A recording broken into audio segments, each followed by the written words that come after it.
Alors, pour présenter le panorama des grands sujets français et européens en cours, nous avons réuni ce matin Stéphane Pontoiseau, directeur de la direction de la supervision des intermédiaires et infrastructures de marché. Bonjour. Bonjour à tous. Jérôme Reboul, secrétaire général adjoint et directeur de la direction de la régulation et des affaires internationales. Bonjour à tous. Bonjour. Philippe Sourla, secrétaire général adjoint et directeur de la direction de la gestion d'actifs. Bonjour. Bonjour. Et Laure Tertrais, conseillère parlementaire et législation à la direction des affaires juridiques. Bonjour. Bonjour à tous. Alors, un sujet d'actualité s'impose en ce début d'année, c'est la guerre en Ukraine. Philippe, nous avons communiqué sur le sujet au début du mois. Alors effectivement, c'est un sujet que nous suivons avec attention. Nous échangeons beaucoup avec les sociétés de gestion de portefeuille sur la situation, autour principalement de 3 thématiques. Alors tout d'abord, la question des expositions de certains fonds à des actifs russes. Voilà, expositions qui soulèvent un certain nombre de questions, qui peuvent relever de la valorisation, ou alors dans certains cas également de la question de l'activation de certains outils de gestion de la liquidité. Donc je pense notamment aux mesures de suspension ou de side pocketing. Alors, deuxième thématique d'échange avec les sociétés de gestion, la question de la bonne application des régimes de sanctions. Donc, le président de l'AMF l'a évoqué il y a quelques instants. Et donc, on vous invite à suivre attentivement ces mesures qui sont mises à jour de façon assez régulière. Et enfin, un certain nombre d'effets indirects de la crise, notamment sur des marchés de matières premières. On l'a encore vu récemment avec le marché du nickel. Donc, sur tous ces sujets, nous invitons vraiment les sociétés de gestion à bien avoir le réflexe de solliciter leurs interlocuteurs habituels en cas d'événements significatifs qui les affectent et de ne pas hésiter effectivement à consulter notre site internet où nous avons publié une communication à leur destination. Merci Philippe. Alors, l'un des grands enjeux réglementaires du secteur depuis déjà plusieurs années et l'un des axes prioritaires de l'AMF, c'est la finance durable. Robert Ophel en a parlé à l'instant. Philippe, quelles sont les principales dates et les grands textes à avoir en tête? Alors, l'actualité 2022 va être assez riche, avec plusieurs jalons importants. Donc, tout d'abord, la pleine entrée en application de la réglementation européenne Disclosure, donc dite SFDR. Et puis ensuite, 2 autres textes importants qui entrent en application, avec les règles MIF sur les prises en compte des préférences ESG des clients, ainsi que la taxonomie. Donc, 3 textes importants en 2022, que Jérôme présentera plus en détail dans quelques instants. Mais je souhaitais faire tout d'abord quelques rappels sur 2021, voilà, très rapide, sur 2 sujets particuliers. Tout d'abord, l'entrée en application du régime de l'article 29 de la loi énergie-climat, dit 29 LEC. Alors, vous vous souvenez sans doute que ce régime national fait suite au régime qui s'appelait article 173 en France, et donc qui a dû être remanié compte tenu de l'application du règlement européen SFDR. L'idée de l'article 29 LEC étant de compléter SFDR sur un certain nombre de points particuliers. Donc ce texte voilà, entre en application. Les premières publications sont attendues d'ici la fin du mois de juin prochain. Et voilà, nous sommes conscients que les obligations de reporting en matière extra-financière s'accumulent en ce moment. Mais il me semble que voilà, on peut se rappeler également que beaucoup de sociétés de gestion pourront capitaliser sur des travaux déjà en cours pour répondre à cette nouvelle obligation de reporting. Par exemple, celles qui ont mis en place des politiques sectorielles ou qui ont pu rejoindre des initiatives de type net zéro. Ensuite, c'est un régime qui rentre en application de façon phasée dans le temps, progressive. Et puis enfin, on reste dans un régime de comply or explain, même si je tiens à signaler que ce régime évolue par rapport à celui de l'article 173, puisque ce comply or explain est renforcé avec l'obligation, dans certains cas, de mettre en place des plans d'action lorsque les sociétés optent pour le explain. Ensuite, je voulais dire quelques mots rapides sur la publication en fin d'année dernière du 2e rapport commun AMF-ACPR sur le suivi des engagements. Donc si ce rapport voilà, salue un certain nombre d'initiatives qui ont pu être prises par les acteurs de la place, il dresse un constat assez critique des pratiques et de certaines pratiques, et notamment de la prise en compte par les sociétés de gestion de portefeuille des recommandations qui avaient été formulées dans le rapport précédent. Et donc voilà, sur ce point particulier, j'encourage vraiment les sociétés de gestion à faire un effort voilà, pour vraiment notamment prêter attention aux recommandations qui portent sur les risques d'information trompeuse. Merci Philippe. Alors Jérôme, la réglementation en matière de finances durables se décide surtout au niveau européen. Alors où en est-on notamment de la taxonomie? Merci. Donc la taxonomie, Philippe l'a indiqué, c'est un élément clé de la construction européenne en matière de finances durables. Elle entre en vigueur en 2022. Elle entre en vigueur de manière phasée. Dans un premier temps, en 2022, ce qui va s'appliquer, c'est ce qu'on appelle le reporting en matière d'éligibilité, c'est-à-dire un reporting qui distingue les activités selon qu'elles sont ou non inclus dans les actes délégués qui définissent les activités susceptibles d'être durables, ce qui veut dire qu'on peut être éligible sans être pour autant aligné, c'est-à-dire sans avoir une technologie, un mode de fabrication qui soit conforme aux objectifs climatiques de l'Union. Et dans un deuxième temps, à partir de 2024, un deuxième reporting va entrer en vigueur, qui sera un reporting d'alignement, qui lui, en revanche, va chercher à mesurer le degré d'alignement des activités économiques vis-à-vis de l'objectif climatique de l'Union. Ce reporting concerne à peu près 2000 acteurs dans l'Union européenne. C'est un champ qui est proche de NFRD, qui est déjà en vigueur, qui va s'étendre avec une directive qui est en cours de discussion, qui est la directive dite CSRD, qui a fait l'objet d'un vote en commission au Parlement il y a une dizaine de jours. C'est un reporting qui, dans sa constitution, est en cours de clarification. La Commission européenne a d'ores et déjà adopté un acte délégué dit article 8 en 2021, mais on est en attente de nouvelles clarifications de la Commission sous forme de Q&A qui devraient arriver dans les mois qui viennent et qui permettront de répondre à un certain nombre d'interrogations techniques. Nous attendons que les acteurs se saisissent de ce reporting dès cette année, dans la mesure où c'est une obligation législative. Les discussions que nous avons avec la place montrent que il y aura un degré d'hétérogénéité à attendre dans la manière dont les entreprises vont se saisir de ce reporting, qui est naturel compte tenu du fait que ce système de reporting est en train de se construire. Le reporting taxonomie entre également en vigueur pour les sociétés de gestion, notamment au niveau des produits. Au niveau 1, il s'agit des articles 5, 6 et 7 du règlement taxonomie. Ce sont des obligations qui s'articulent avec le règlement SFDR que Philippe a mentionné il y a un instant.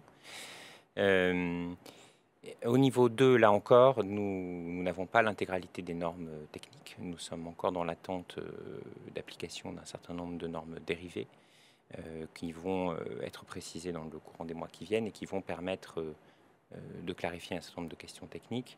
Là encore, on s'attend à ce qu'un reporting intervienne dès cette année. La réalité de ce reporting est que probablement il y aura un degré d'hétérogénéité dans les choix techniques qui seront faits par les acteurs, degré d'hétérogénéité vis-à-vis duquel je pense que nous devons être compréhensifs dans la mesure où les acteurs seront capables d'expliquer la nature des choix techniques qui seront effectués. Dans les mois qui viennent, l'actualité européenne sera notamment marquée par le fait que nous attendons des clarifications sur l'application de SFDR. Un projet de RTS des autorités européennes a d'ores et déjà été publié. Nous attendons une adoption formelle de ce projet au plus tard début avril 2022. Et comme je l'ai indiqué, nous avons déjà eu 2 jeux de questions-réponses adressés par l'ESMA à la Commission européenne qui ont été publiés et nous attendons dans le courant du 2e semestre la publication d'un 2e FAQ dont nous espérons qu'il permettra de répondre à un certain nombre des questions qui se posent sur l'application de ce texte. Deuxième bloc également important de l'agenda finance durable, la question des préférences de durabilité des clients. Donc, il s'agit d'une initiative de la Commission européenne qui vise à préciser l'articulation entre les règles de commercialisation des produits et les règles en matière de transparence sur le terrain de la finance durable. Ce texte prévoit qu'au stade de la commercialisation des produits, le client devra être interrogé sur la nature de ses préférences. La difficulté d'articulation des différents textes qui existent en matière de finance durable se traduit dans cet acte délégué par le fait que le client se verra poser 3 types de questions. Il se verra poser d'une part une question sur le degré d'alignement qu'il souhaite obtenir dans son portefeuille d'investissement vis-à-vis de la taxonomie, qui est le thermomètre qui sert de thermomètre de référence dans l'univers européen. Il se verra aussi demander s'il souhaite être aligné avec l'objectif de durabilité tel qu'il est défini dans le règlement SFDR, le règlement SFDR ayant précédé le règlement taxonomie. La définition de la finance durable dans le règlement SFDR n'est malheureusement pas complètement alignée sur celle du règlement taxonomie. Et enfin, il se verra demander s'il souhaite que le support de son investissement prenne en compte les principales incidences négatives sur les facteurs de durabilité, notion qui est également présente dans le règlement SFDR. L'entrée en vigueur de cet acte délégué est prévue dès le 2 août 2022, ce qui n'est pas sans poser quelques difficultés puisqu'une consultation de l'ESMA sur la manière d'appliquer ces lignes directrices est en cours. L'ESMA ayant publié son document de consultation il y a 3 semaines. Le projet de l'ESMA clarifie un certain nombre de sujets. Le sujet sans doute le plus important en termes opérationnels pour la place était de la question de savoir comment on articulait les 3 questions que je viens de mentionner. L'ESMA adhère à l'idée que les 3 questions doivent être soulevées auprès du client. Et la question de savoir comment ces 3 questions s'articulent en fonction de la réponse du client, elle reste encore relativement ouverte dans la consultation de l'ESMA. La préoccupation de l'ESMA étant de concilier 2 objectifs qui peuvent paraître contradictoires. Le premier est d'éviter que la commercialisation du produit induise une orientation spontanée du client vers l'une des 3 questions qui elle-même serait susceptible de favoriser un degré d'ambition limité en matière de finances durables. C'est le premier écueil qu'il faut essayer de contourner. Le deuxième écueil étant évidemment le risque que le client puisse se voir poser des questions qui sont trop complexes. L'ESMA soulève un certain nombre d'autres points. Par exemple, l'interdiction de proposer aux clients des produits qui ne répondent pas à ces critères de durabilité, ce qui est logique, l'idée d'apprécier le souhait du client. La possibilité d'opter pour une approche en portefeuille. La proportion minimale des investissements alignés taxonomie doit être quantitative, précise l'ESMA. Ça pouvait être une question, alors que la prise en compte des Principal Adverse Impact, elle, peut être qualitative. Ce qui ne veut pas dire d'ailleurs que ces Principal Adverse Impact soient nécessairement définis de manière globale pour un produit. C'est bien les principales incidences négatives. Pardon. Donc j'encourage la place à répondre à cette consultation de l'ESMA. Si on regarde à plus long terme pour les mois qui viennent, nous attendons tout un tas de travaux plus techniques. Nous devrions avoir en 2022 une mise à jour des RTS de taxonomie qui fait suite à l'accord politique retardé sur l'inclusion du gaz et du nucléaire dans le règlement taxonomie. Qui du coup ont été en fait exclus aujourd'hui des activités susceptibles d'être qualifiées d'alignées. Donc les critères techniques de classification du gaz et du nucléaire sont absents en fait des textes de niveau 2. La Commission a annoncé, et je pense que c'est peut-être le sujet le plus important, qu'elle s'attellerait à la définition de critères minimaux de durabilité pour les produits article 8 de SFDR. Ce qui fait suite au constat que, alors que l'intention initiale du législateur dans la rédaction de SFDR était que la classification article 8 soit une classification qui servait à déclencher une obligation de reporting, en pratique, l'utilisation que la place fait de l'article 8 est assez différente, puisque l'article 8 est utilisé comme une forme de labellisation vis-à-vis du client. Or, l'article 8 en lui-même ne comporte aucune exigence minimale en matière de durabilité. Il se contente de dire que le produit doit être commercialisé avec un objectif de durabilité. Donc la Commission a l'intention de remédier à cette difficulté en créant une forme de label autour de l'article 8, ce qui est un enjeu extrêmement important dans la mesure où il convient à la fois d'éviter que ce label soit associé à des exigences tellement fortes que ça deviendrait un ensemble vide, ce qui du coup amènerait à dire que l'article 8 est peu utile en termes d'information pour l'épargnant. Mais il faut aussi éviter qu'au sein de l'article 8, on puisse avoir des produits qui en réalité n'ont aucune ambition réelle en matière de durabilité. Nous attendons aussi des travaux à long terme sur les indices et les notations. En 2022, nous pensons que la Commission va réexaminer les critères minimaux pour les indices de durabilité, dits PAB, CTB, alignés sur l'accord de Paris. Et nous avons à AMF soutenu l'idée qu'une initiative serait utile autour de la question des agences de notation ESG qui ne font pas aujourd'hui l'objet d'une réglementation. On voit que la qualité, la comparabilité, la fiabilité des notations ESG est extrêmement diverse et il serait évidemment souhaitable que de l'ordre soit mis dans ce marché, d'autant plus qu'il va prendre une importance toute particulière avec la montée en puissance de la problématique de finances durables. Et je termine avec les travaux à long terme autour de la supervision qui sont la dernière brique de cette année 2022 en matière de finances durables. On attend dans ce domaine une action à l'initiative de l'ESMA autour de la publication des informations en matière de durabilité, accompagnant l'entrée en vigueur du règlement taxonomie et la montée en puissance de ce règlement.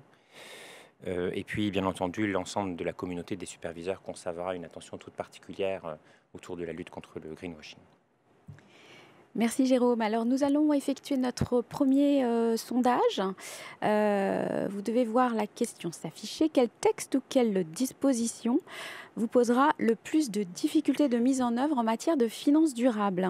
Est-ce la taxonomie, les préférences de durabilité ou SFDR? Donc vous pouvez voter sur Slido.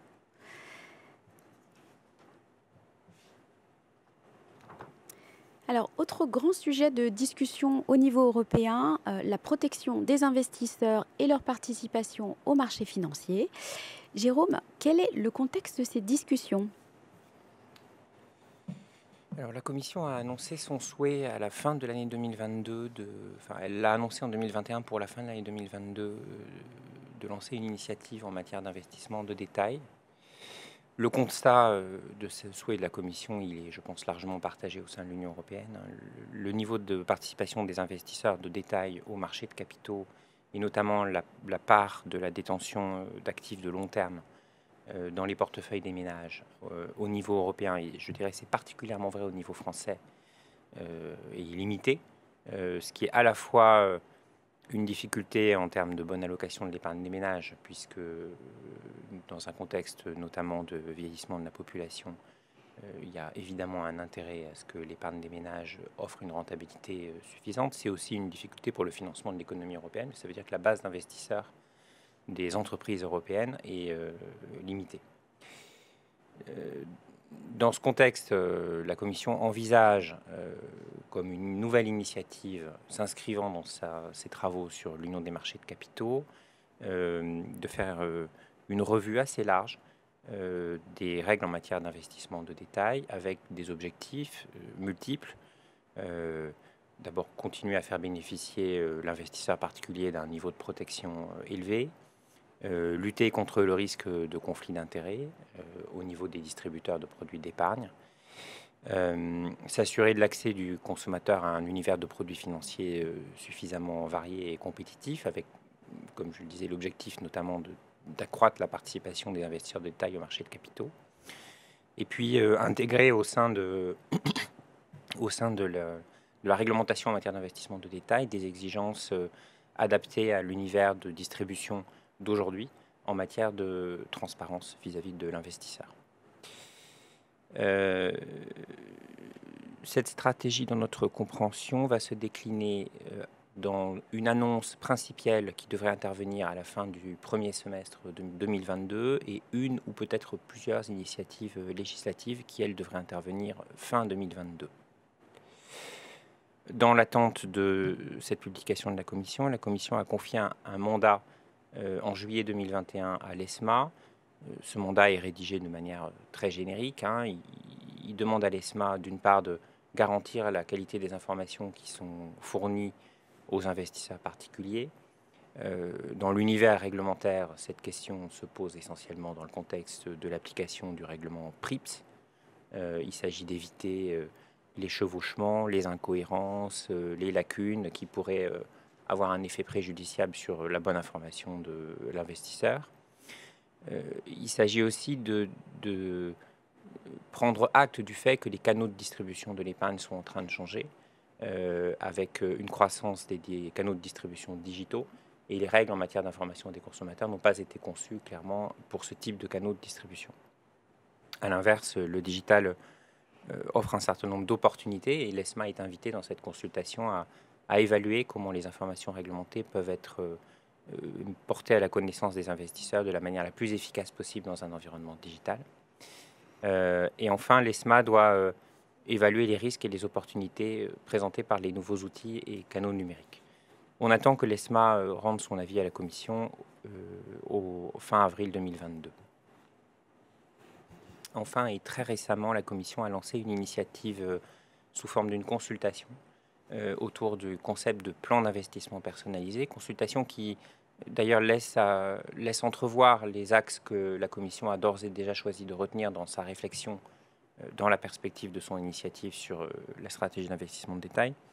Cette consultation est articulée autour de l'idée que le consommateur, investisseur, devrait se voir proposer une évaluation de son appétence pour l'investissement qui soit appréhendée au niveau de l'ensemble de son patrimoine et qui se traduirait par une stratégie d'allocation d'actifs personnalisée et qui soit globale, non plus produit par produit, comme peuvent l'être aujourd'hui les tests d'adéquation qui sont issus de MIFID, mais à l'aune des caractéristiques de l'investisseur vis-à-vis de l'ensemble de son patrimoine. Cette allocation d'actifs se déclinerait d'un point de vue opérationnel sous la forme d'un plan d'investissement personnalisé. Et la proposition de la Commission apporte une autre originalité qui répond à la préoccupation que la Commission a déjà exprimée autour de l'adaptation des règles à un monde digital, qui est que ce plan d'investissement personnalisé serait portable. Il serait portable au sens où l'investisseur pourrait s'en prévaloir auprès d'intermédiaires financiers qui ne sont pas les intermédiaires financiers qui ont élaboré le plan d'investissement personnalisé qu'il s'est vu remettre. Ce concept nécessite d'être clarifié. La consultation de la Commission est d'ailleurs très peu claire sur la portée normative de ce plan d'investissement personnalisé et sur ce qu'il impliquerait pour le distributeur. Mais on voit bien que d'un point de vue philosophique, en tout cas, l'idée de la Commission est d'aller vers un univers de type open finance, pardon pour l'anglicisme, dans lequel les règles en matière d'investissement faciliteraient en réalité l'accès à l'information financière de l'épargnant par un grand nombre d'intermédiaires qui du coup se verraient faciliter la distribution de produits d'épargne pour cet épargnant. Un focus peut-être rapide sur la revue du règlement PRIPS. Le règlement s'applique à tout produit financier packagé. Ce règlement a vocation à être revu dans le contexte de la stratégie d'investissement de détail et il fait aussi partie des questions qui ont été soulevées par la Commission auprès de l'ESMA. On attend un avis formel sur ce sujet qui devrait intervenir fin avril 2022 et qui touchera plusieurs champs en matière de champ d'application, d'objectifs et de méthodologie. Parfait, merci Jérôme. Nous souhaiterions d'ailleurs recueillir votre opinion sur l'impact de la digitalisation. C'est l'objet de notre deuxième sondage. La digitalisation de la distribution implique-t-elle de remettre à plat le cadre réglementaire de l'investissement de détail ? Alors, vous avez 3 possibilités de réponse. Oui, tout à fait, le cadre est inadapté, doit être révisé. Oui, mais seuls des ajustements à la marge sont nécessaires. Non, il est imparfait, mais on peut s'accommoder des textes existants. Donc, je vous invite à aller voter sur Slido. Alors, les parlementaires français s'intéressent également à la protection des épargnants. Laure, quelles sont les initiatives en cours ? Tout à fait, Delphine. Donc, la Commission des finances du Sénat a rendu public récemment un rapport très fouillé sur la protection des épargnants. Donc, ce rapport a été rendu public le 6 octobre 2021. Il contient 17 recommandations pour mieux protéger les épargnants et retient 4 axes. L'encadrement des frais, la transparence, l'adaptation des produits et le contrôle des intermédiaires. La problématique d'une commercialisation de produits financiers adaptés aux besoins des épargnants dans des conditions tarifaires compétitives constitue en effet une priorité pour l'AMF. Priorité organisée autour de 3 axes. 1, renforcer la transparence et la pertinence des frais facturés aux épargnants. Deuxième axe, éviter les dérives d'une commercialisation transfrontière désordonnée et lutter contre les commercialisations illégales. Et enfin, 3e axe, fiabiliser la commercialisation de produits se réclamant de l'ESG. Alors, concernant plus spécifiquement les commissions de mouvement, le rapport du Sénat propose très clairement de les interdire pour mettre fin à une double charge pour les épargnants. L'AMF, de son côté, considère qu'une suppression de ces commissions de mouvement serait souhaitable, car par nature génératrice de conflits et d'intérêts. Mais compte tenu de la sensibilité du sujet et de l'impact d'une telle mesure, des discussions sont actuellement en cours, des discussions très approfondies avec les associations professionnelles, et notamment l'AFG et avec les services de Philippe, qui privilégient plutôt un encadrement plus strict, voire un plafonnement de ces commissions, mais les discussions ne sont pas closes aujourd'hui. Dans ce même registre sur la transparence des frais, un arrêté récent du 24 février 2022 vient renforcer la transparence des frais des plans d'épargne retraite et de l'assurance vie. Cet arrêté s'inscrit dans le cadre de l'accord de place signé récemment en février 2022 par le ministre de l'économie et les grandes banques françaises. Merci Laure. Alors l'AMF s'est également saisie d'un sujet de protection de la clientèle non professionnelle qui concerne la fin de vie des fonds de capital investissement. Philippe, quels sont les problèmes constatés ? Alors effectivement, quand on regarde les statistiques sur la fin de vie des fonds de capital investissement ouverts à des clients particuliers, il est assez frappant de relever la proportion élevée des dépassements qu'on constate, y compris quand on intègre les durées, les prorogations qui sont permises. Alors, ces dépassements, ils suscitent un certain nombre d'incompréhensions de la part des clients, comme en atteste par exemple le nombre élevé d'appels téléphoniques que nous recevons sur notre plateforme Épargne Info Service, ou les médiations pour lesquelles ces sujets de fin de vie de fonds représentent une partie importante des demandes reçues. Alors, quand on regarde sur un certain nombre de cas individuels, quand on recherche des explications à ces dépassements, un certain nombre de causes peuvent être identifiées. Alors, certaines de ces causes, elles échappent assez largement à la capacité de maîtrise des sociétés de gestion. On peut penser par exemple à la crise de 2020 sanitaire qui a eu des conséquences sur certains secteurs économiques. On peut penser à des situations également individuelles de certaines participations en portefeuille qui traversent des difficultés financières. Mais quand on regarde, on peut également trouver d'autres causes et dans certains cas, avoir le sentiment que certains dépassements auraient aussi pu être évités, avec parfois soit des défauts dans l'anticipation de la part de la société de gestion, soit parfois ce qu'on pourrait même parfois qualifier de carence dans les diligences menées pour céder ces participations. Donc tous ces constats nous conduisent à réfléchir à cette thématique et à identifier un certain nombre de questions et de pistes. Alors ces questions, elles sont assez variées. Elles peuvent porter par exemple sur la question de l'information des clients. Donc on peut se demander par exemple, est-ce que les clients ont bien conscience des risques de dépassement qui peuvent exister sur ces produits.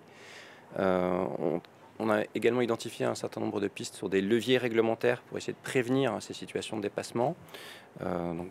Par exemple, on peut se demander si la durée de vie prévue dans la réglementation de certains fonds est bien compatible avec certaines stratégies d'investissement. On peut se demander également si le cadre réglementaire qui prévoit des régimes de préliquidation ne peut pas constituer parfois un frein à la cession des participations de façon suffisamment anticipée. On peut également, pour donner d'autres exemples, se poser la question des incitations financières qui existent pour les sociétés de gestion de portefeuille. L'équilibre étant néanmoins subtil à trouver entre avoir suffisamment d'incitations financières pour céder les participations dans les temps impartis, et puis en même temps, sans créer d'incitations financières à céder ses participations de façon un peu trop hâtive dans des conditions qui pénaliseraient la performance financière pour les porteurs. Enfin, dernier axe de réflexion, les mesures on va dire de remédiation une fois ces dépassements survenus, avec notamment une réflexion qui tourne sur des schémas qu'on pourrait qualifier de défaisance qui existent aujourd'hui sur la place. Et on peut également se poser la question de savoir s'il ne serait pas utile de réfléchir à de nouveaux schémas de place. Donc, ces différentes pistes, elles vont être explorées par un groupe de travail qui a été créé à la demande du collège de l'AMF et qui sera présidé par Muriel Faure. Donc, c'est une démarche relativement atypique en fait à l'AMF qui atteste de l'importance que nous attachons à cette problématique. Et nous espérons pouvoir communiquer sur de premières orientations au début de l'été prochain. Merci Philippe. Alors, j'en profite pour vous indiquer les résultats de notre sondage sur la finance durable. Donc, le texte qui posera le plus de difficultés pour les participants connectés, vous êtes un peu plus de 400 je crois, c'est la taxonomie à 45%, les préférences de durabilité 30% et SFDR 25%. Je ne sais pas ce que ça vous inspire comme commentaire. Alors passons maintenant au sujet concernant les acteurs de marché. Stéphane, il y a toute une série de textes qui sont entrés ou vont entrer en application. Oui, tout à fait. Je vais commencer par la directive droit des actionnaires. Donc c'est de l'histoire ancienne, me direz-vous, puisque le règlement d'exécution qui accompagnait cette directive est entré en vigueur en septembre 2020. Nous avions d'ailleurs évoqué ce sujet à la journée RCCI, RCSI précédente.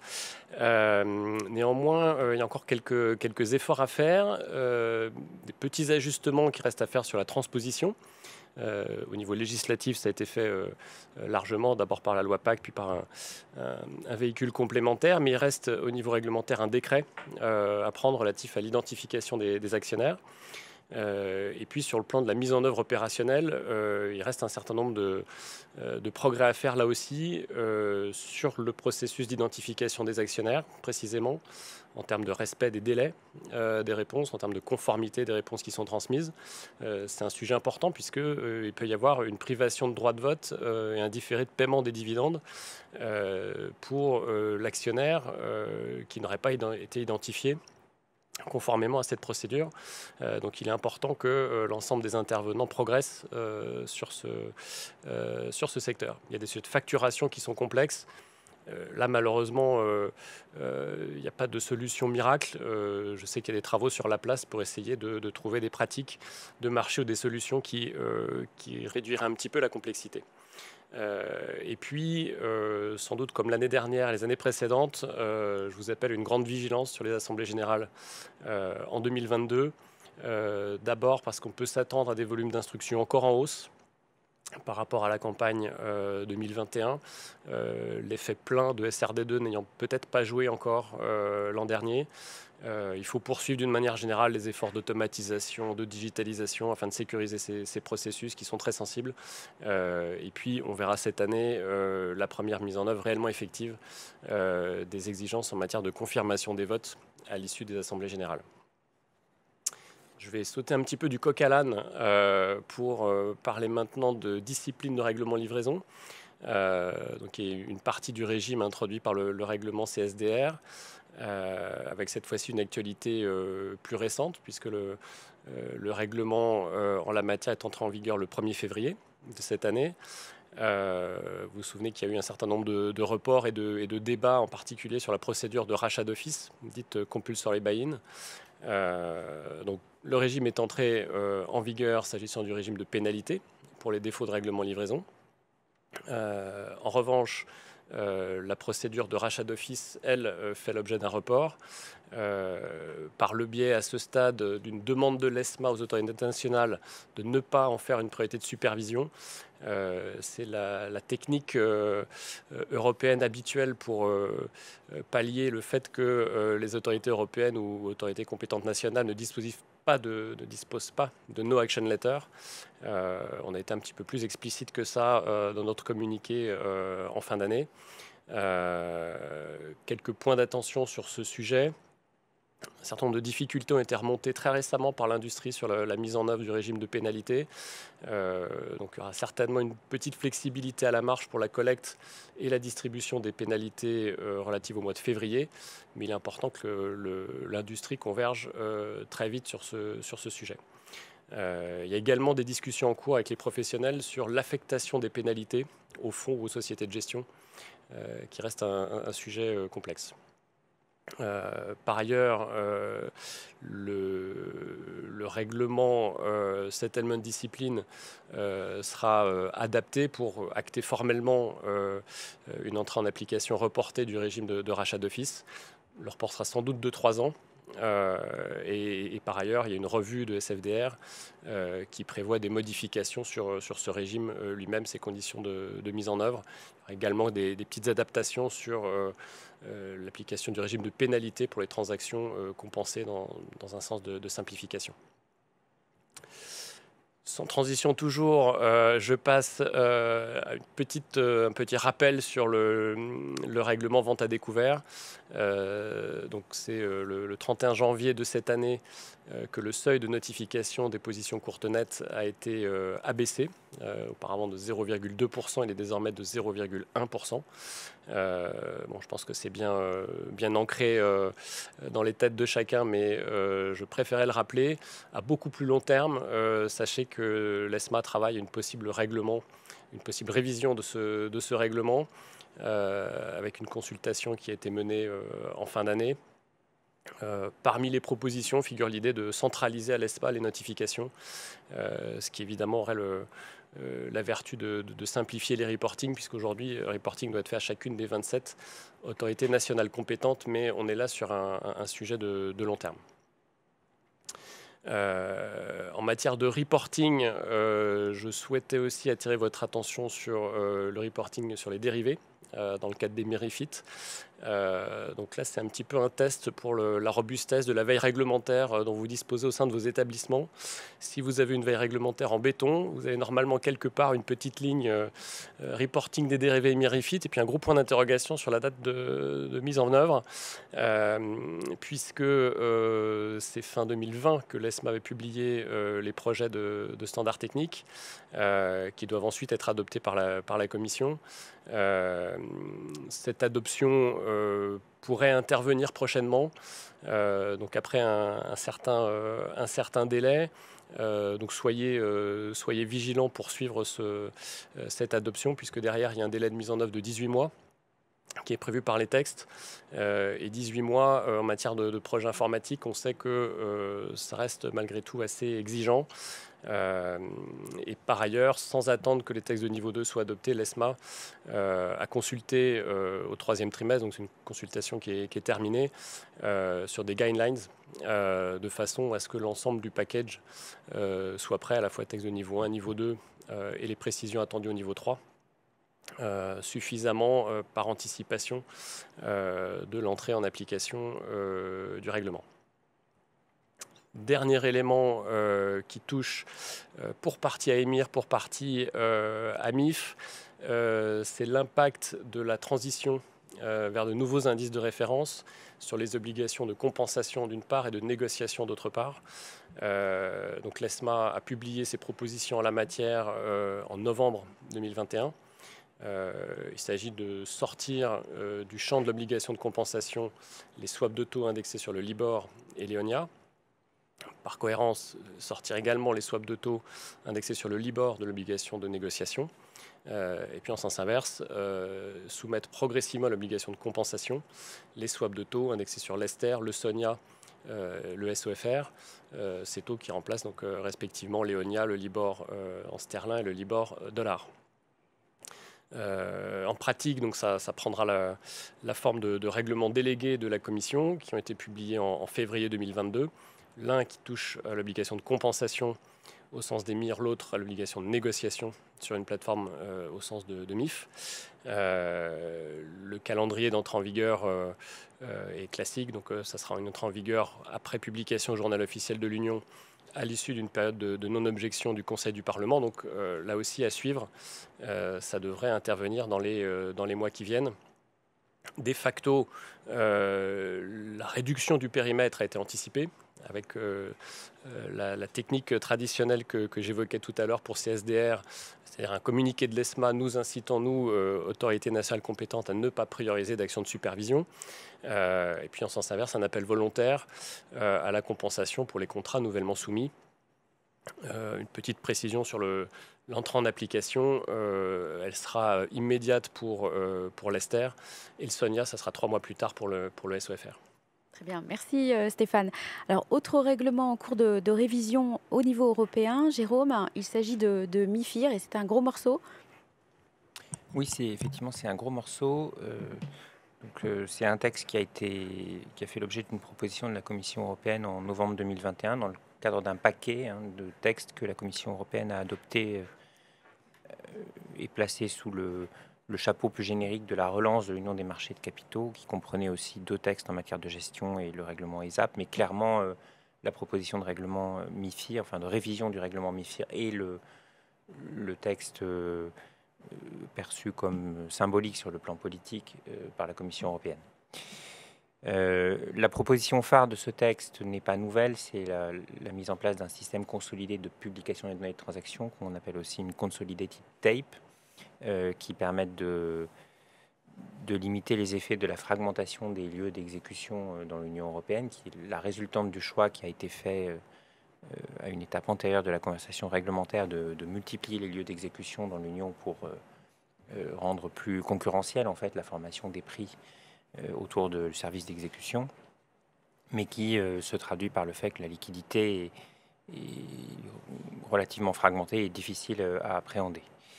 C'est donc pas un sujet nouveau, mais l'initiative de la Commission replace cette question au centre de la discussion avec un ensemble de choix stratégiques qui ont été faits par la Commission.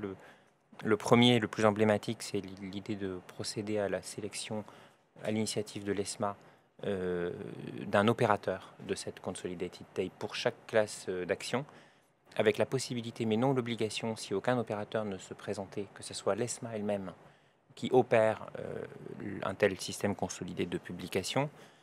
L'idée de la Commission étant que cette possibilité sert d'aiguillon pour s'assurer qu'un système consolidé émerge bel et bien. La Commission a également fait un certain nombre de choix techniques sur la nature de ce système de publication, à ce stade en tout cas, puisque ce sont des sujets qui sont en discussion au Conseil, à l'initiative d'ailleurs et à la manœuvre de la présidence française de l'Union européenne. Le plus structurant de ces choix, c'est le principe de la publication des données post-négociation en temps réel, qui est un sujet qui était extrêmement débattu, puisque certains participants de marché auraient souhaité qu'on aille jusqu'à des données pré-négociation. À l'inverse, les bourses traditionnelles plaident pour que la négociation, les informations publiées soient non pas publiées en temps réel, mais publiées avec un différé. Donc c'est un sujet qui reste en discussion, et je dirais une discussion assez vivace au sein du Conseil. La Commission prévoit également une contribution obligatoire de données par tous les lieux d'exécution au système centralisé, et en contrepartie une rémunération de la mise à disposition de ces données, qui a principalement pour objectif d'éviter que la mise en place de ce système puisse nuire au modèle d'affaires des plus petites bourses, pour lesquelles la valorisation des données post-négociation est un enjeu économique très significatif. Et enfin, le texte de la Commission prévoit que une réflexion ultérieure puisse définir l'ensemble des données qui seront intégrées dans ce système consolidé de publication sous la réserve des principes généraux énoncés précédemment. Ces données étant qualifiées par la Commission de core market data, sans que ce soit à ce stade beaucoup plus précis, mais ça laisse à penser que nous aurons une discussion notamment sur la question de savoir si des informations sur le carnet d'ordre devraient être intégrées au sein de ce système ou pas. Au-delà de la tape, la proposition de révision de MIFIR publiée par la Commission couvre d'autres sujets, en particulier les sujets de structure de marché et de transparence. En matière de transparence, le choix de la Commission est de poursuivre dans la direction d'une exigence de transparence accrue dans l'univers action, avec l'objectif que le recours aux dérogations qui permettent de ne pas avoir une obligation de transparence antérieure à l'exécution de la transaction soit limité à travers une mesure technique qui est en cours de discussion sur la limitation de cette dérogation. En contrepartie, je dirais, de cette limitation, la simplification du dispositif de plafonnement qui existe aujourd'hui, qui s'est avéré en pratique peu utile. Dans l'univers action, je mentionne par ailleurs que la proposition de la Commission propose une redéfinition du champ de l'obligation de négociation, dite aussi Share Trading Obligation, qui est une obligation qui avait généré pas mal de difficultés pratiques pour les acteurs, et la simplification qui est proposée par la Commission nous paraît tout à fait pertinente, puisqu'elle propose d'appliquer cette obligation au niveau des ISIN européens, avec une possibilité de dérogation lorsque les titres sont traités dans une devise locale de pays tiers. La Commission propose d'autres initiatives en matière de transparence dans l'univers non-equity. Elle propose également un certain nombre d'ajustements du régime des internalisateurs systématiques qui s'inscrivent dans le même objectif de faciliter la transparence et d'obtenir une structure de marché qui soit, aux yeux de la Commission, plus équilibrée. L'idée de la Commission étant clairement qu'aujourd'hui, il y a la part des exécutions qui interviennent sur des plateformes dites LIT, donc pas pleinement transparentes, et trop faible. La proposition de règlement MIFIR touche aussi à des sujets qui sont d'importance pour la place. Je mentionne un sujet notamment parmi ceux-là, qui est la question de la clarification de l'application de la règle en matière d'obligation de transaction sur les dérivés, qui est un sujet qui était très important pour la place française. Vous vous en souvenez, parce que nous avons une particularité qui est que plusieurs acteurs français sont établis dans des pays tiers sous forme de succursales, de sorte que la territorialité de cette obligation pouvait poser des difficultés au regard notamment du fait que d'autres juridictions ne l'interprètent pas comme nous. Donc la Commission propose une clarification qui permet en fait de suspendre l'obligation de négociation pour les dérivés, qui nous paraît être une position de compromis utile. Et enfin, dans la proposition de la Commission, un point fait l'objet de débats particulièrement féroces, je dirais, sur le plan politique, qui est l'interdiction des payment for order flows. Donc cette pratique qui consiste en fait pour un intermédiaire à valoriser auprès d'un broker le flux d'ordre retail qu'il reçoit, qui est une pratique qui n'est pas utilisée en France, qui a fait l'objet de longs débats à l'été dernier à l'ESMA. Certaines juridictions considèrent qu'elle est compatible avec le droit européen. Et la Commission propose, au regard du fait que le barycentre aujourd'hui, en tout cas dans les appréciations des superviseurs, amène à penser que cette pratique n'est pas souhaitable, ni même d'ailleurs, à vrai dire, compatible avec l'esprit, en tout cas, des textes, la Commission propose de l'interdire purement et simplement. Merci Jérôme. Alors, vaste chantier, on le voit. Alors, nous avons reçu les résultats de notre sondage sur le cadre réglementaire de l'investissement de détail. Et la réponse est assez massive. Vous êtes 54% à penser que oui, c'est nécessaire de revoir le cadre réglementaire, mais à la marge. Mais 41% pensent que le cadre est inadapté, qu'il faut le réviser. Donc seulement 6% des votants, 7% des votants, pensent qu'on peut s'accommoder des textes existants. Alors, il est temps de nous pencher sur la gestion d'actifs. Le premier point concerne les outils de gestion de la liquidité, Philippe. Oui, alors effectivement, comme vous le savez tous, c'est une thématique que l'AMF promeut, sur laquelle nous communiquons beaucoup depuis plusieurs années, en promouvant un déploiement plus large de ces outils, en particulier des outils de gate et de swing pricing. Alors quand on regarde les statistiques du slide, on peut d'un côté se satisfaire, constatant que le déploiement de ces outils s'accroît avec le temps. Mais pour autant, quand on regarde les niveaux en absolu, il nous semble que les taux de déploiement restent encore très en deçà de ce qui serait nécessaire, y compris pour la population des fonds les plus à risque et qui ont donc le plus besoin de disposer de tels outils.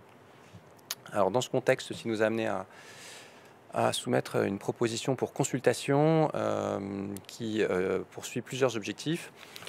Tout d'abord, un objectif de rééquilibrage des niveaux d'information vis-à-vis des clients dans les prospectus, avec le sentiment que d'un côté, les fonds qui ont prévu des gates peuvent être pénalisés par une information un peu anxiogène, et inversement, que les fonds qui n'ont pas prévu de se doter de ces outils-là peut-être n'informent pas suffisamment sur l'existence des risques associés à cette décision de ne pas inclure de gate dans le fonctionnement du produit. Et puis deuxième objectif important, une des idées serait de faciliter l'adoption de ces gates en permettant pendant une fenêtre de temps délimitée dans le temps, donc de façon temporaire, aux sociétés de gestion de se doter de ces outils d'une façon simplifiée, donc en allégeant en particulier les obligations d'information. Donc la consultation est en train de se terminer en ce moment même et nous espérons pouvoir communiquer sur les orientations avant l'été. Très bien, merci Philippe. Alors, c'est aussi un sujet en discussion au niveau européen, Jérôme. Oui, absolument.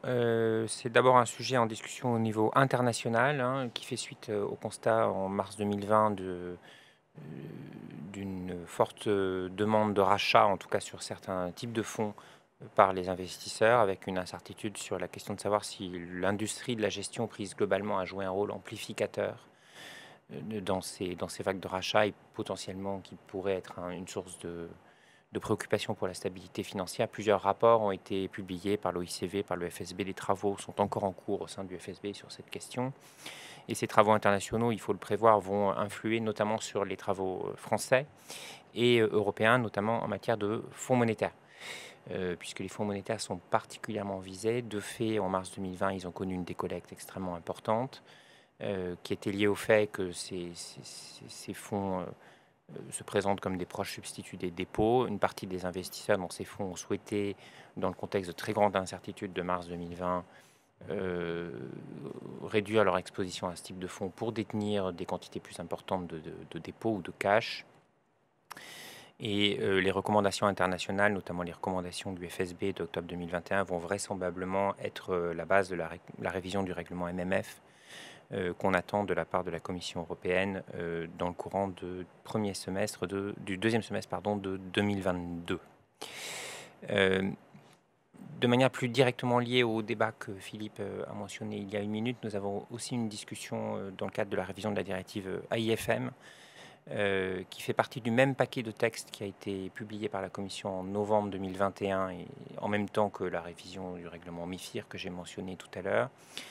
Le sujet politique principal de la révision de la directive AIFM, c'est plutôt le traitement de la délégation. Mais cette révision comporte un chapitre important sur le traitement de la liquidité, avec des objectifs qui sont proches des objectifs domestiques qui ont été mentionnés par Philippe, qui sont d'une part d'accroître la disponibilité des outils de gestion de la liquidité à l'échelle européenne et d'autre part d'harmoniser les conditions d'utilisation de ces outils de gestion de la liquidité par les gérants eux-mêmes.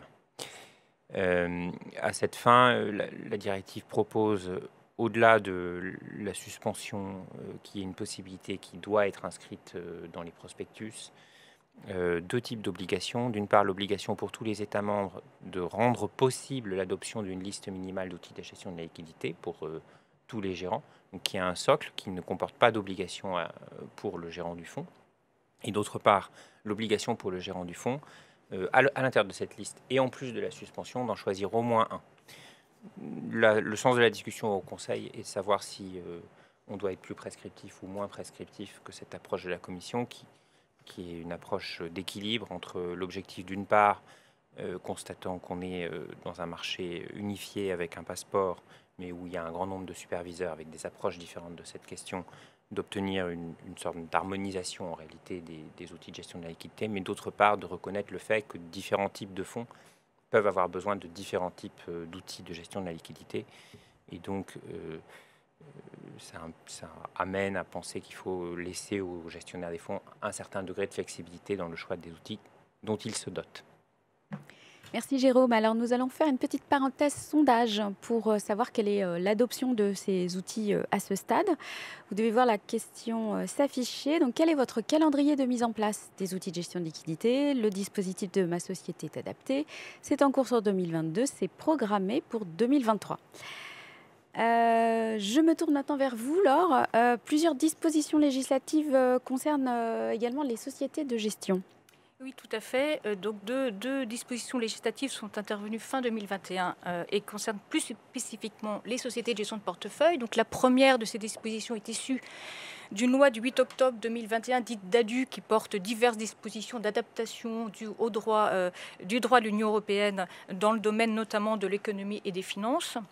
Cette loi contient donc plusieurs dispositions en matière économique et financière, notamment la finalisation de la transposition de la directive droit des actionnaires dont a parlé Philippe tout à l'heure, mais également une disposition qui complète le code monétaire et financier et qui permet à l'AMF, à l'ensemble des services de l'AMF et pas simplement aux services de contrôle et d'enquête, de demander au commissaire aux comptes d'une société de gestion de portefeuille tout renseignement concernant l'application par cette société de gestion de ses obligations professionnelles définies par les dispositions législatives et réglementaires. Donc cette disposition vise à améliorer l'exercice de supervision des acteurs de la place par l'AMF et leur bon accompagnement. La deuxième disposition législative concernant les sociétés de gestion de portefeuille est issue d'une loi du 24 décembre 2021, dite loi Rixain, du nom de la rapporteure de l'Assemblée nationale, qui vise à accélérer l'égalité économique et professionnelle. Cette loi contient deux grandes dispositions parmi de nombreuses autres dispositions qui n'entrent pas directement dans notre champ. La première vise donc les sociétés de gestion de portefeuille. Elle crée un nouvel article également dans le Code monétaire et financier. Et cette disposition prévoit que les sociétés de gestion de portefeuille, quelle que soit leur taille, doivent définir un objectif de représentation équilibrée des femmes et des hommes parmi les équipes dirigeantes et chargées de prendre les décisions d'investissement. Et les résultats obtenus sur cette représentation doivent être présentés dans leur rapport ESG annuel qui présente la prise en considération dans leur stratégie d'investissement des critères environnementaux, sociaux et de bonne gouvernance. La deuxième grande disposition issue de cette loi vise les cadres dirigeants, notamment appartenant au comité de direction et au comité exécutif. Cette disposition intervient dans la lignée de la loi de 2011, dite Copé-Zimmermann, qui imposait déjà des quotas au sein des conseils d'administration et de surveillance. Donc cette loi de 2021 fixe des quotas de représentation également des hommes et des femmes parmi les cadres dirigeants. des instances dirigeantes, des entreprises disposant d'un effectif supérieur à 1000 salariés sur 3 exercices consécutifs. Ce quota de représentation au sein des CODIR et des COMEX ne sera applicable qu'à compter de 2026 au taux de 30% et ensuite en 2029 au taux de 40%.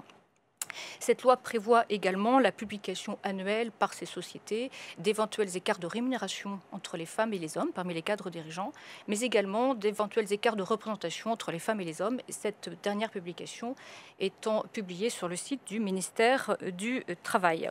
Donc les entreprises qui ne respectent pas ces dispositions de quotas disposeront d'un délai de 2 ans pour se mettre en conformité et sinon elles seront soumises à des pénalités financières. Merci Laure. Alors, autre thématique importante pour la gestion d'actifs, Philippe, c'est la lutte contre le blanchiment et le financement du terrorisme. Alors effectivement, l'actualité est assez riche en la matière et je ne vais pas balayer l'intégralité des slides, je vais me contenter de faire quelques zooms particuliers sur certains sujets. Tout d'abord, signaler sur ce slide la hausse des mesures disciplinaires qui ont été prises dans ce domaine-là par l'AMF et qui attestent d'une volonté assez forte de renforcement de notre exigence sur ces thématiques. Et je pense que c'est une volonté qui va se poursuivre dans le temps et dans la durée. Et puis je souhaitais également signaler, comme l'a évoqué Robert Ophel, signaler les résultats très positifs du GAFI, même s'ils ne sont pas encore complètement définitifs, et en profiter pour remercier les différentes parties prenantes que nous avons sollicitées dans la préparation de cet exercice très important en France.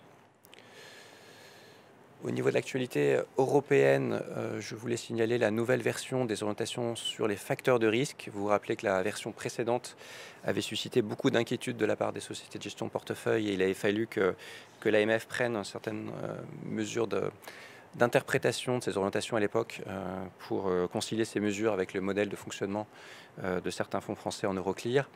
On peut être très satisfait de voir que la nouvelle version des orientations a repris cette interprétation de l'AMF et donc être relativement rassuré sur notamment les débats sur la définition des clients. Je voulais également signaler le renforcement de la supervision, en tout cas la dimension européenne de la supervision de la LCBFT, avec le lancement cette année, en fin d'année dernière, des premiers collèges de superviseurs LCBFT. Donc certains placés sous l'égide de la CPR pour les groupes à tête bancaire ou assurantielle et d'autres sous le pilotage de l'AMF quand la tête de groupe est une société de gestion de portefeuille. Autre fait marquant qui atteste de cette volonté de renforcement de la coordination européenne sur ces sujets, la création d'une base de données des manquements en matière d'anti-blanchiment qui va être partagée entre les différentes autorités nationales. Alors si on regarde un peu plus de façon prospective les nouveaux textes européens en cours de préparation, et pour faire un mauvais jeu de mots avec l'actualité sanitaire, une 6e vague se profile à l'horizon.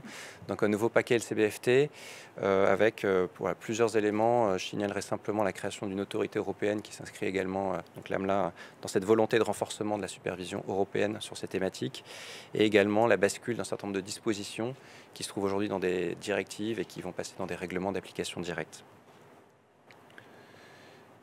Je signale par ailleurs la 2e version de l'analyse nationale sectorielle des risques qui est en cours de préparation et donc qui devrait être publiée d'ici la fin d'année. Donc dorénavant, c'est un exercice que nous mènerons une fois tous les 2 ans. Enfin, je voulais attirer spécifiquement l'attention sur la thématique de l'échange automatique d'informations. Il s'agit d'une nouvelle compétence pour l'AMF qui est relativement récente et sur laquelle... vous avez dû le voir, nous commençons déjà à poser un certain nombre de questions. Donc on l'a fait dans les questionnaires LCBFT. Nous avons une volonté assez marquée de renforcer notre action dans ce domaine. Nous avons signé récemment une convention avec la DGFiP pour organiser un certain nombre d'échanges d'informations. Et nous lançons cette année des premiers contrôles sur cette thématique. Donc je vous invite vraiment à faire prêter attention à ce sujet. Donc vraiment vérifier si vous êtes assujetti ou pas. Et si c'est le cas, à vraiment prêter attention à cette thématique, dans un contexte où la France fera, un peu comme pour le GAFI et la LCBFT, l'objet d'une peer review. Donc c'est un sujet sur lequel la France est très attendue, puisque, comme vous le savez, la France avait été très vocale pour réclamer la mise en place de ce dispositif au niveau international. Alors, autre nouveauté, la doctrine sur les fonctions de contrôle a changé, c'est tout récent. Effectivement, ça date d'hier, donc ça a été publié hier sur notre site, une nouvelle version de cette doctrine. Alors pourquoi est-ce que nous avons ressenti le besoin de la mettre à jour ? Tout d'abord, il faut savoir que ce système, en tout cas cette doctrine, et notamment la faculté assez large qui est laissée aux sociétés de gestion d'externaliser certaines de ces fonctions, est relativement atypique en Europe. et voilà, fait l'objet d'un certain nombre de critiques ces dernières années. Or, vraiment, il nous semble que c'est un modèle qui est vraiment pertinent, qui permet à des sociétés de gestion de taille moyenne et petite de mutualiser des compétences et des expertises dans un domaine voilà, qui est de plus en plus technique. Et donc, pour pérenniser voilà, ce mode de fonctionnement et ses capacités d'externalisation, il nous a semblé tout à fait nécessaire de renforcer le cadre et de le solidifier. Donc pour ce faire, nous avons pu nous appuyer sur les contrôles spot qui avaient été menés, sur lesquels nous avions déjà communiqué, qui identifiaient un certain nombre de fragilités. Et puis de façon un peu plus technique, nous avons aussi intégré la nouvelle version des orientations MIF sur la conformité. Alors en termes de nouveautés, comme je l'évoquais à l'instant, il y a vraiment une volonté de renforcement du dispositif, donc des nouvelles règles pour garantir la bonne maîtrise par la société de gestion des schémas d'externalisation, avec voilà, des règles qui peuvent porter sur les modalités de sélection des prestataires, sur le suivi des prestations dans le temps, ou encore sur les modalités de fin de prestation vis-à-vis des prestataires. Donc voilà, je vous laisse prendre connaissance du détail, je passe assez rapidement. On a également des mesures qui concernent la bonne gestion des conflits d'intérêts entre les sociétés de gestion et ses prestataires, avec un certain nombre de clarifications qui sont apportées sur la répartition, l'articulation entre la deuxième et la troisième ligne de défense, et également sur la thématique du turnover, du renouvellement de ces cabinets de prestataires. Alors, au-delà de ces nouveautés, je pense que la nouveauté la plus marquante de la nouvelle version de cette doctrine concerne le dimensionnement des ressources qui sont affectées à ces activités en cas d'externalisation, avec l'idée pour nous de passer d'un modèle qui aujourd'hui fonctionne beaucoup sur l'analyse de cas par cas, des discussions entre l'AMF et la société de gestion bilatérale, et passer de cette logique-là à une logique qui est davantage axée sur des règles plus prescriptives et plus précises. Donc, ce qui n'enlève pas, in fine, la responsabilité de la société de gestion qui doit, malgré ces règles plus précises, continuer à apprécier la suffisance des moyens sur ces fonctions de conformité. Et donc la doctrine, c'est ce qui est présenté dans ce slide, rappelle un certain nombre de principes ou de critères qui doivent être pris en compte dans cette appréciation par la société de gestion de portefeuille. Mais voilà, la grande nouveauté, c'est vraiment l'introduction d'un certain nombre de planchers quantitatifs qui viennent voilà, encadrer les ressources minimales qui doivent être affectées à ces fonctions externalisées, avec un plancher qui commence à 18 jours hommes pour les encours les plus faibles, donc en deçà de 200 millions d'euros d'encours, et puis voilà, un budget qui augmente en fonction d'un certain nombre de critères. Donc il y a un calcul voilà, un petit peu compliqué qui tient compte d'un budget de base et d'un certain nombre d'ajustements, et donc un budget qui va croître avec les encours en particulier, jusqu'à atteindre des seuils qui sont différents selon que la société de gestion s'adresse à une clientèle de professionnels ou de particuliers, au-delà desquels la société de gestion doit internaliser la fonction. Alors vous voyez la formule, je signale qu'elle est un petit peu compliquée, mais c'est vraiment un parti pris assez fort qui est issu de la consultation que nous avons menée avec les professionnels et qui vise à la fois à lisser la transition des sociétés de gestion du plancher à 18 jours hommes vers l'internalisation, donc avoir quelque chose qui soit un peu plus progressif qu'aujourd'hui, et puis également avoir quelque chose qui soit un peu plus risk-based d'une certaine façon, pour s'assurer que les ressources qui sont requises soient au plus proche, on va dire le plus en adéquation possible avec les besoins effectifs des sociétés en la matière. Merci beaucoup Philippe. Alors notre dernier chapitre sera consacré à la finance digitale, avec notamment le nouveau régime européen du crowdfunding. Laure ? Merci beaucoup. Je voudrais juste, avant d'aborder le crowdfunding, juste préciser mes propos sur les commissions de mouvement, sous le contrôle de mon voisin Philippe, pour bien préciser que l'AMF est sensible à la solution du plafonnement des commissions de mouvement, mais qu'elle privilégie la voie de l'interdiction. Donc sur le financement participatif, le régime juridique européen et français est quasiment opérationnel aujourd'hui, puisqu'il crée le nouveau statut de prestataire de services de financement participatif grâce à l'adoption du règlement européen du 7 octobre 2020, complété par 2 textes français, l'ordonnance du 22 décembre 2020 et un décret d'application du 1er février 2022, l'ordonnance de 2021. Visant à moderniser le cadre relatif au financement participatif et complété par les dispositions du règlement général de l'AMF. Nous attendons cependant les règlements d'exécution et délégués à venir sur le règlement européen d'ici fin mai. En application de ce règlement européen, seuls les prestataires de services de financement participatif sont habilités à exercer les services de financement participatif qu'ils portent sur des titres ou sur des prêts. Le règlement européen ne couvre uniquement les offres proposées sur la plateforme de financement participatif qui portent sur des activités de nature commerciale et d'un montant inférieur sur 12 mois à 5 millions d'euros.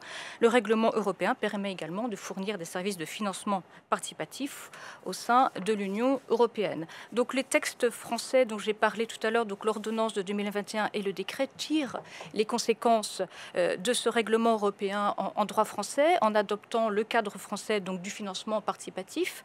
Cette ordonnance fait suite notamment à la loi Dadu que j'ai évoquée tout à l'heure, avec trois dispositions importantes. Tout d'abord, la désignation de l'AMF comme autorité d'agrément, de contrôle, de sanctions éventuellement de retrait d'agrément des prestataires de services de financement participatif.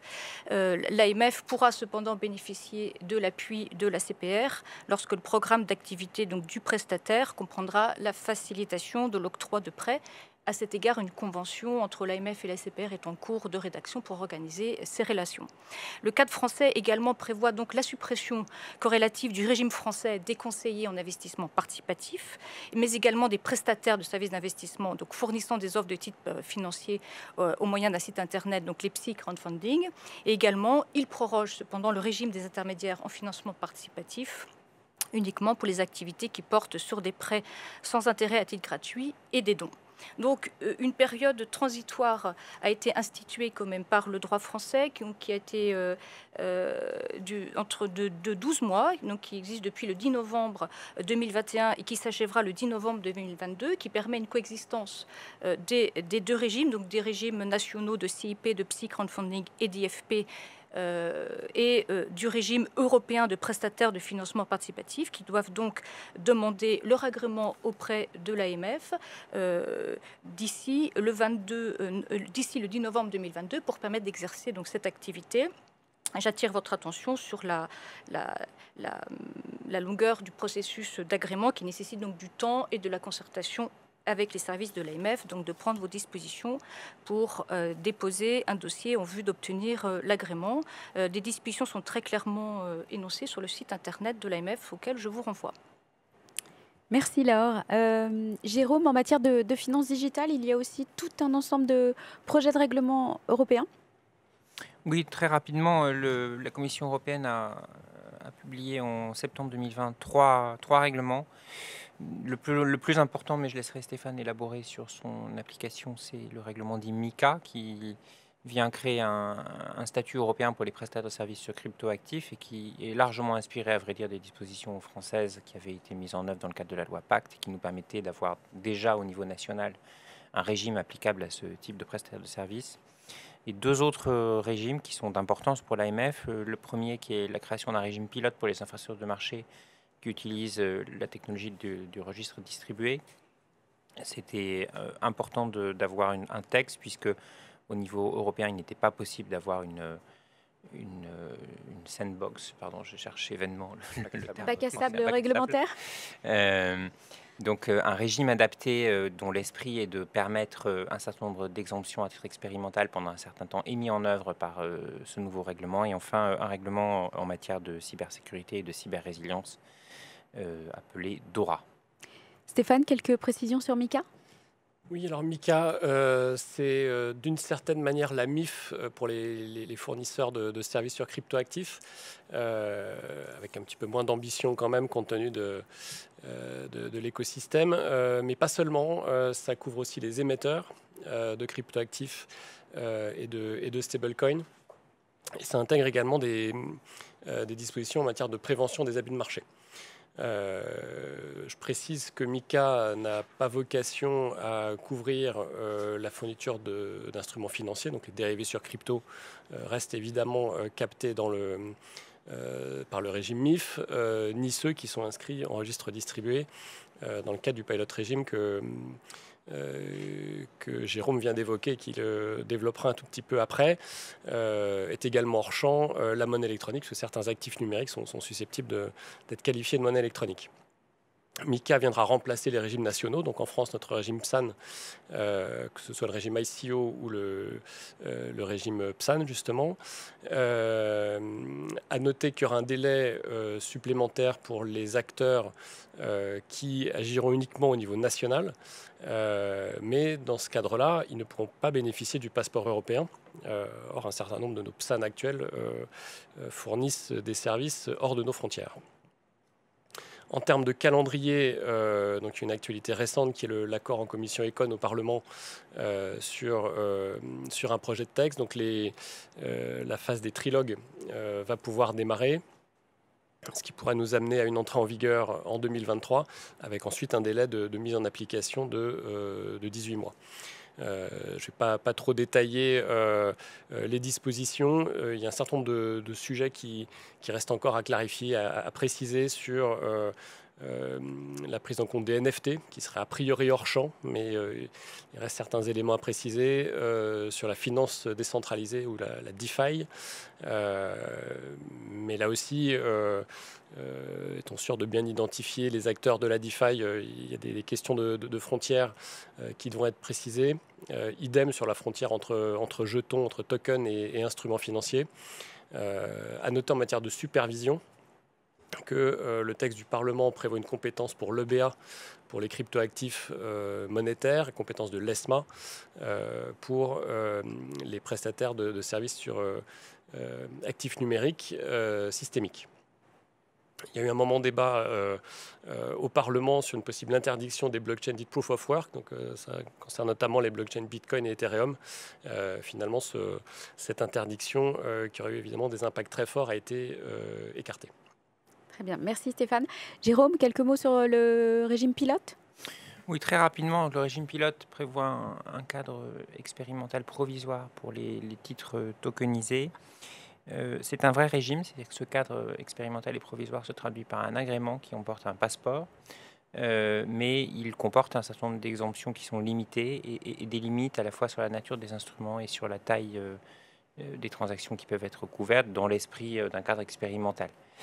Les acteurs qui sont couverts par le règlement sont de 3 types. Il y a tout d'abord des systèmes multilatéraux de négociation sur DLT, des systèmes de règlement sur DLT, et puis il y a un acteur hybride qui en fait couvre les 2 fonctions précédentes qui a été rajouté à l'initiative du Parlement dans le texte. Un certain nombre de limites s'appliquent en matière de seuil, notamment il y a un seuil de capitalisation du marché de l'émetteur qui est applicable à la fois pour les actions et pour les obligations. Et la liste d'exemptions qui sont contenues dans le règlement a délibérément été ciblée aux exemptions qui paraissaient absolument nécessaires, puisqu'il y avait une impossibilité technique en fait pour des prestataires opérant sur un DLT de satisfaire aux prescriptions du droit commun. Je pense par exemple les déclarations des transactions, l'inscription sur titre sur DLT font l'objet d'exemptions spécifiques.